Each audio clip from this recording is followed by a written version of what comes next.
topic of sin is an important one to talk about. As Christians, it is crucial not to get bogged down by a list of do's and don'ts. In God's eyes, sin isn't a checklist of personal opinions and preferences that are open for debate. So for that reason, we have to talk about what sin is and where it comes from. To understand sin, we must first remember the purpose of humanity. God created humans as His partners, acting as priests within creation. Our task is to orient everything in creation towards God. Everything was made to reflect some aspect of God's glory. But humans were chosen to lead this effort. God invited us to participate in His divine life and to become one with Him. In our initial session, we talked about the concept that God embodies love.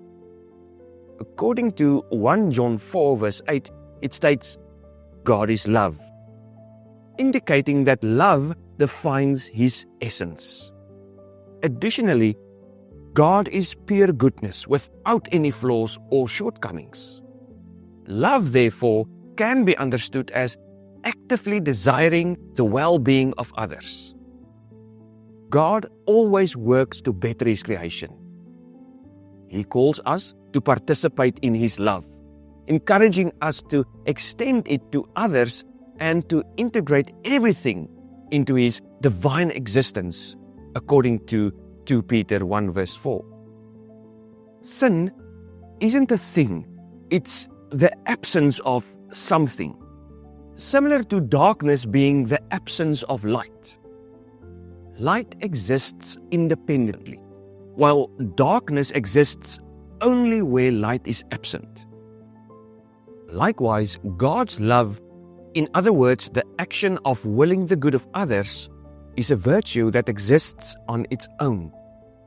Sin appears when this action is absent. When love fades, sin emerges.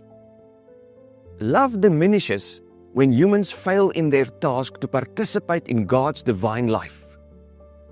Failing to orient creation towards God means not actively willing the good of God, leading to distorted or misplaced love.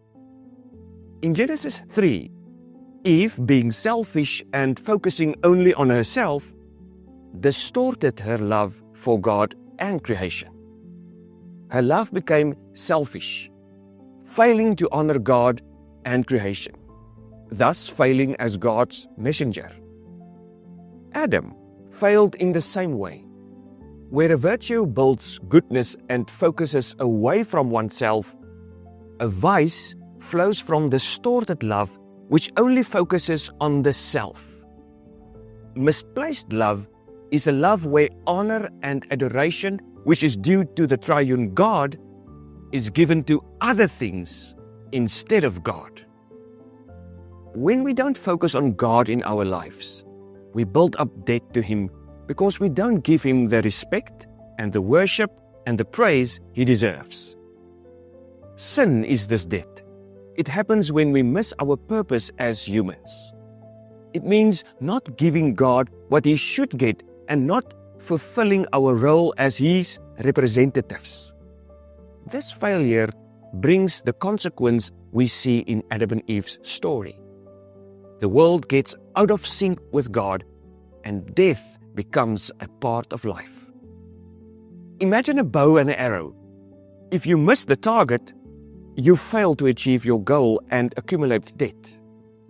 Similarly, sin is failing in our duty to God, which leads to consequences like death. As God's representatives, we are not just supposed to honor Him. We are also tasked with bringing His life into creation.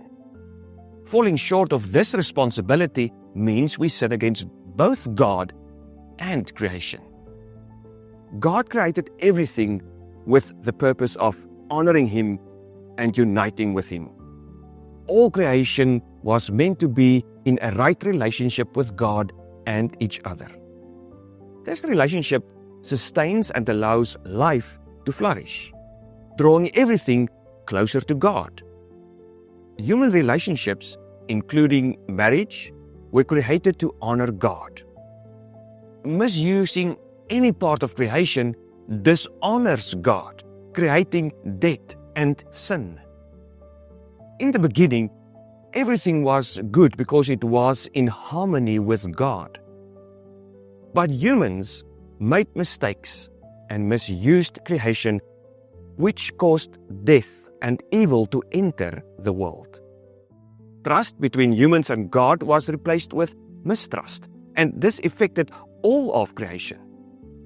This shift led to negative feelings like hatred and jealousy, as seen when Cain killed Abel.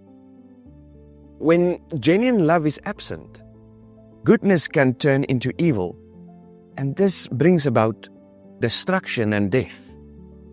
Because humans have made many mistakes, we owe God a lot. But God's love never gives up. He came to earth as Jesus Christ to pay our debt. On the cross, Jesus took all our wrongs on himself, bringing us back to God. His sacrifice lets us have a close relationship with God again and helps to take care of the world. Our job is to make sure everything we do honors and respects God, like it was meant to be. Seeing sin as more than just a list of rules helps us to think deeply about ourselves. Instead of just focusing on what we should do or shouldn't do, we should ask, are my thoughts, my words and actions bringing myself and the world closer to God? For instance, is my sexual relationship aligned with God's purpose? Am I orientating creation towards God by not littering? Am I willing the good of my neighbor by not stealing? If the answer is no, it's sin. Conversely, actions like feeding the hungry, protecting property, picking up litter, and honoring relationships align with God and are virtuous.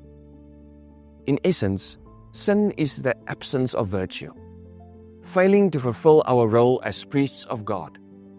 It is not about following a checklist, but living in a way that consistently wills the good of others, aligning all actions with God's love and purpose.